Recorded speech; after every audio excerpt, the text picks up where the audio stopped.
পারভেজ নামের এই ছেলেটি তার নিজের ক্যাম্পাসে খুন হয়েছে আজ। ক্যাম্পাসের সামনে পারভেজ তার দুই বন্ধুকে নিয়ে সিঙ্গারা খাচ্ছিল সেখানে দুই নারী শিক্ষার্থীও দাঁড়িয়েছিলেন।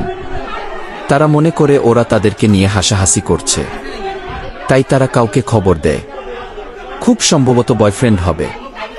ক্যাম্পাসের বাইরের তিনটা ছেলে এসে পারভেজদের কাছে হাসাহাসির কারণ জানতে চাইলে উভয় পক্ষের মধ্যে কথা কাটাকাটি হয়।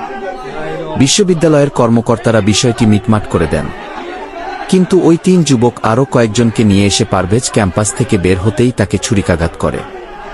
একটা ছুরির আঘাত ঠিক হৃৎপিণ্ডের উপর পড়ে, 1 ইঞ্চির একটা ক্ষত। মারা যায় পারভেজ। একেবারে তুচ্ছ একটা ঘটনায় খুন হয় ছেলেটা। প্রাইম এশিয়া বিশ্ববিদ্যালয়ে পড়ত সে। পারভেজ যখন ইন্টারে পড়ত ময়মনসিংহে টাউন হলের পাশেই একটা মেসে থাকত সে। রয়্যাল মিডিয়া কলেজের ছাত্র ছিল।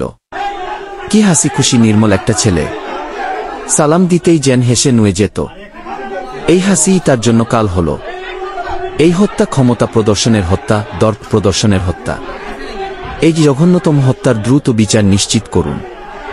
সে প্রাইভেট বিশ্ববিদ্যালয়ের ছাত্র, তাই কেউ চুপ থাকবেন না। তার বিচারের দাবি তুলুন।